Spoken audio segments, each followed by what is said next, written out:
Welcome back, everybody, here to our second episode, and I'm extremely pleased that I have Derek Fox with us, the CEO of Elmet Technologies, and it's a great opportunity to actually make a bit of an introduction of Elmet, one of our US partners, as most of you know, and we'll talk a bit about the industry and the latest happenings. So welcome, Derek. Thanks for having me. Yeah, appreciate it. Thanks for being around. Yeah. Derek, maybe give everybody a bit an overview of Elmet Technologies. We have announced that we have a partnership. We're very pleased that Elmet signed off on a long-term supply agreement that allows us to ship concentrates to your partners. We come to that in a minute.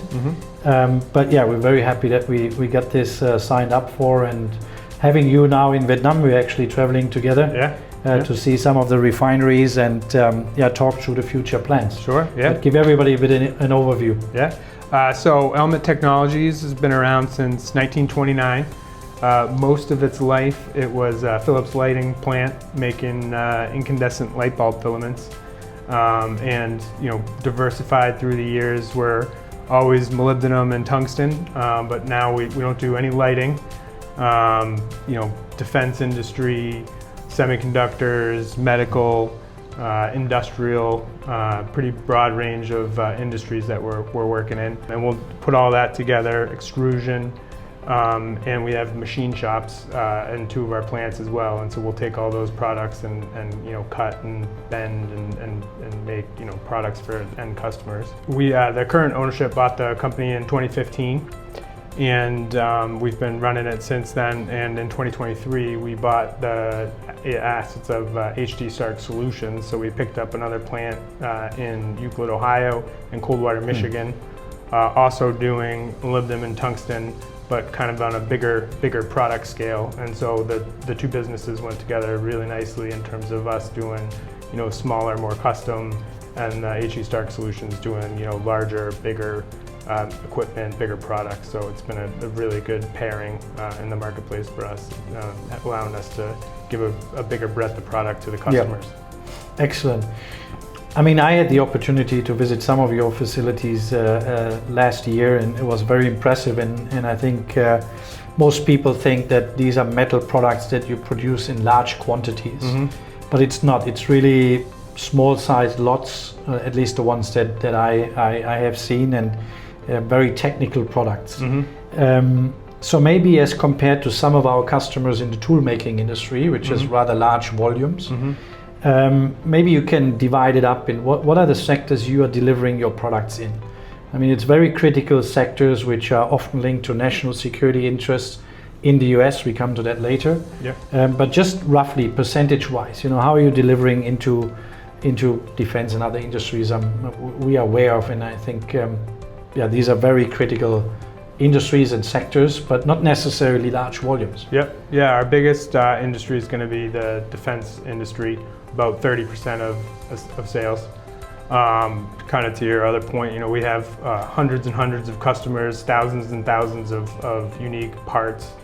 As I mentioned before, we're buying oxide powders. We will sell some specialty powders. We sell rod, wire, and then we'll sell machined parts. And so, we're all the way up and down the stream of our manufacturer, and we're selling to different end customers. The defense industry being the biggest, but medical is the second business, second biggest industry. Electronics is another big industry for us, and then we have kind of a catch-all with industrial, where it might be some nuclear applications or furnace applications, so kind of a broad range in the industrial section. But yeah, we don't want to miss any of these products, obviously, again, for national security interests, but also medical. So we don't want to have our doctors running out of these devices that are so essential. Now that the world we are living in today, it's all about supply security, and we saw in February, and you're probably have been directly impacted by these changes, with the Chinese government deciding to control the export of certain products or intermediates into also your markets. We have signed a long-term offtake arrangement. We do believe that gives you the longevity, having security on supply, being able to plan ahead, and offering your customers that security as well in the supply of those critical components. So maybe from your perspective on how critical is that supply security? How do you see maybe other supply sources for your raw materials drying out to some extent? Maybe you can give us a bit of a hint there. Yeah, the supply chain's very important. Again, being in the defense industry for a large portion of our business, having American-made sources is important, and non-Chinese sources is very important. And so our relationship has helped us develop that. But we can see from meeting with other suppliers, other customers that tungsten is in very high demand right now. The price, the cost of the material is going up for us, and we know that people are stocking out, not able to produce it, right? And so our relationship has been instrumental in us, having the material, knowing that we've got the whole year lined out and all of our demand, and if we need more, we can get more. So that's been very instrumental and important to our customers and us to keep operating. Excellent. And I think what we can share is that with the market that we do have a supply schedule agreed that sees actually growth on your side, on the demand side. We are making efforts to improve our operation, but also to expand over time, and that's been being reflected in the supply schedule to Elmet. So it seems all positive on the demand side there. Yeah, I mean our biggest growth opportunities are around the defense industry. Yep. We're getting pull from the government trying to get us into more and more products. So they have a source of tungsten supply from a US manufacturer. We are the last fully integrated supplier of moly and tungsten products that we make, so it's important for the government to pull us into some of that business. So we're getting some funding to do that, and that's our biggest growth area. So again, important relationships building here to get the material.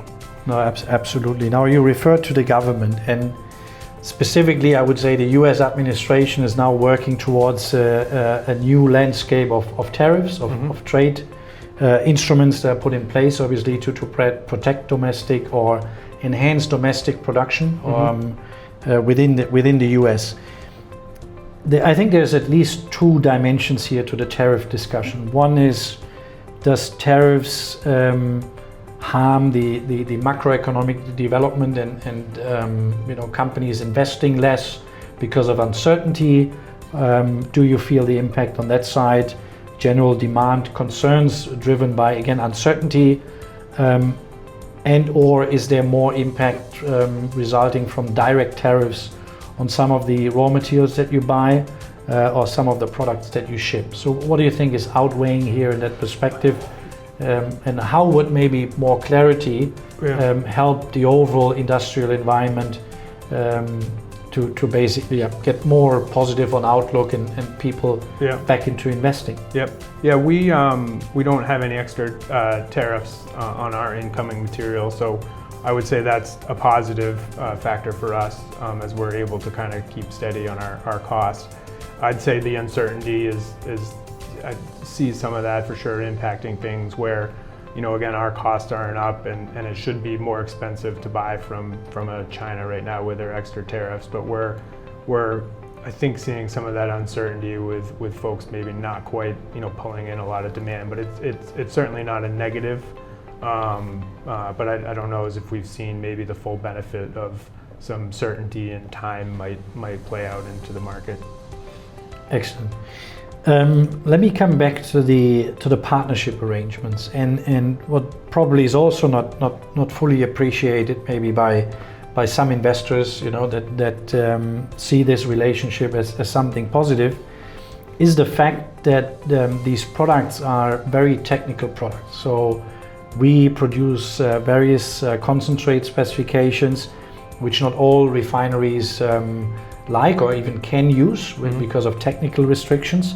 But I learned that in your case, it's even more complicated, or you have to be very cautious from where do you purchase your feedstock, and your end customers are very cautious on what type of material you use for your own products.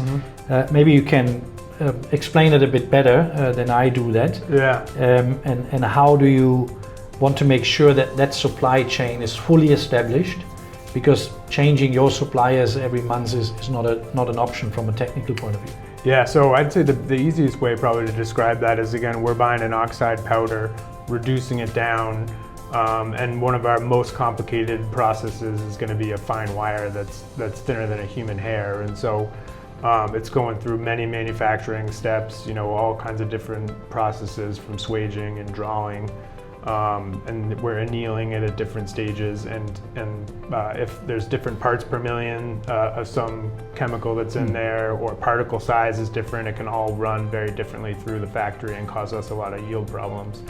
And we can tell that as we move around from processors, that has an impact on our manufacturing. So again, consistency of supply, knowing it's coming from the same places, being produced by the same people is very important, or we'll start picking up a lot of losses through the manufacturing process. No, I understand. And this is, again, really the focus of this relationship. I think it's not a secret if we share that the fact that you would not be able to utilize the EQR concentrate, whether out of Spain or out of Australia, directly in your process.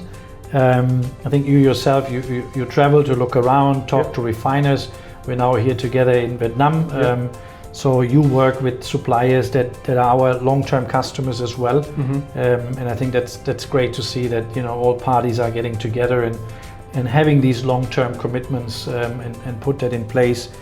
That I think, coming to maybe my final question here, Derek, on the support from government. I think this is what we need to demonstrate at first to stakeholders in the US, to Australian stakeholders, government agencies that are willing to support these critical raw materials supply chains. And I think we have proven the case, again, not only giving long-term security, but also these technical partners in between. I mean, that is all being set up. We've all known each other, we've all dealt with each other. So I would argue in my conversations on the Australian side that is appreciated. So looking ahead, we have jointly, Elmet and EQ Resources have jointly applied for a grant with the US government.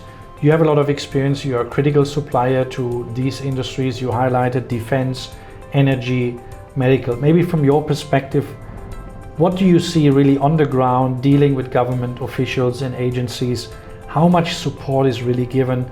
Do you benefit from these programs, from this geopolitical narrative and national security interests ultimately? Yeah, I would say the US government has spent a lot of time doing research on the tungsten supply chain and finding partners to help make different items that they need and try and get that secure source. And we've been getting some government funding to help buy equipment, to help fund some engineering to make products that is previously coming from offshore or non-US owned companies. And so there definitely is a pull to help us get into all that business.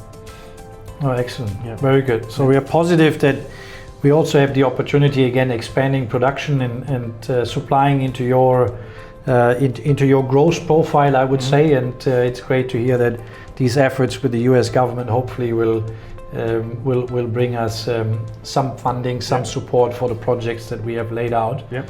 Derek, it was a pleasure chatting today, and great to have Elmet introduced today, and we are building on this partnership moving forward. Thanks a lot, Derek. Good. Thank you.